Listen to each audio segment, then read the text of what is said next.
Hey guys, hope you're all doing well. In this month's episode, we're going to cover a neat country lick, which is derived from the G major blues scale, and part of it is pulling from the G Mixolydian scale. So I'll play the lick for you, and as usual, break it down, go over the theory and techniques involved, and hope you like it.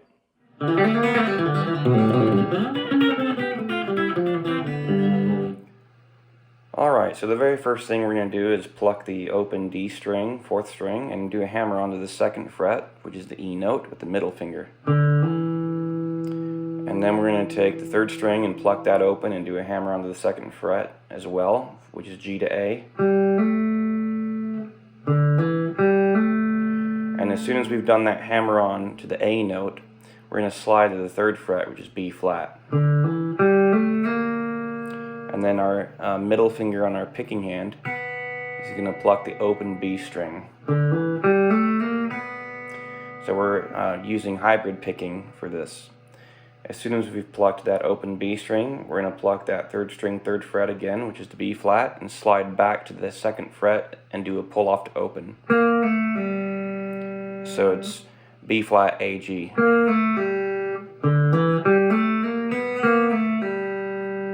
And then I switch over to the index finger and I grab the 4th string, 2nd fret, which is E, and do a pull off to open. And then immediately with the middle finger on the picking hand, pluck the G string open.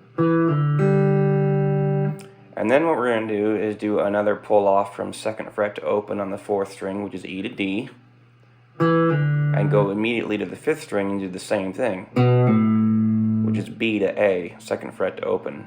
So you have, and then you're going to pluck the 4th string open with the middle finger on your picking hand. So far we have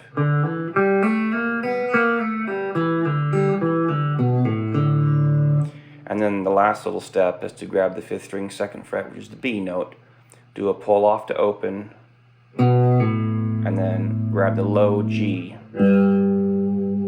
which is the top string, 3rd fret. So the whole little phrase would go.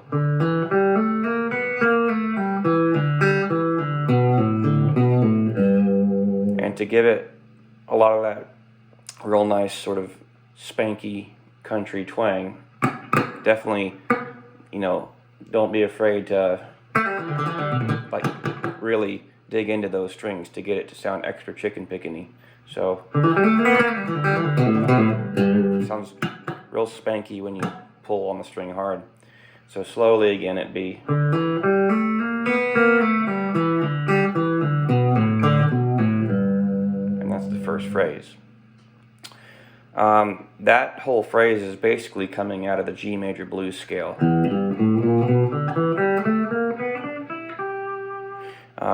And it's really, really cool when you do it fast.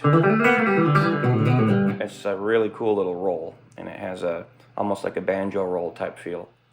So now that we've established how the first part of the lick goes, let's look at the second part of the phrase.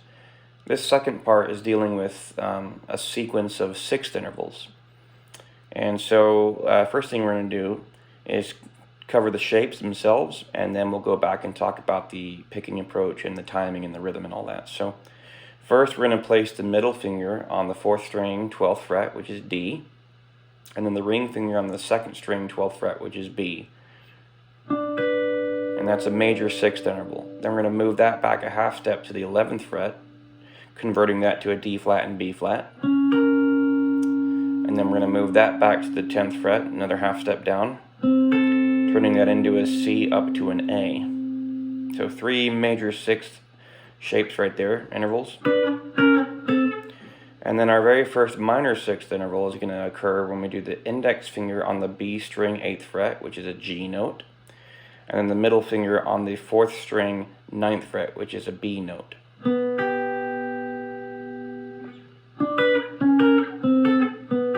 And then we're going to actually move that shape down a whole step to the 6th and 7th frets, turning that an A up to an F. Another minor 6th interval there.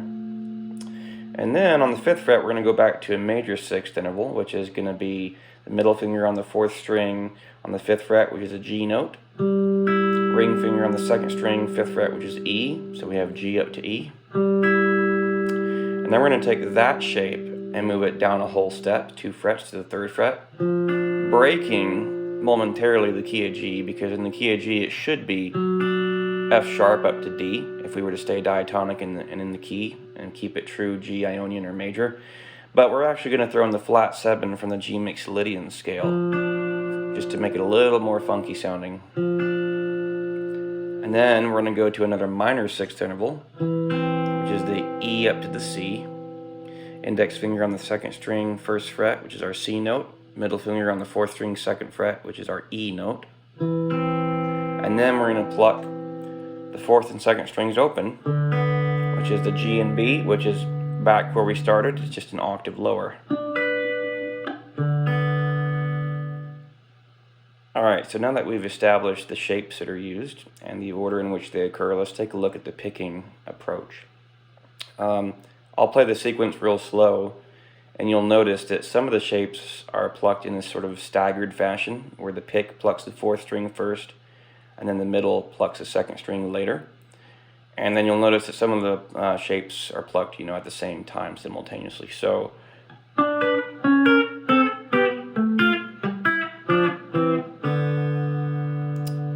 there you can see that the first 2 are plucked in a staggered fashion.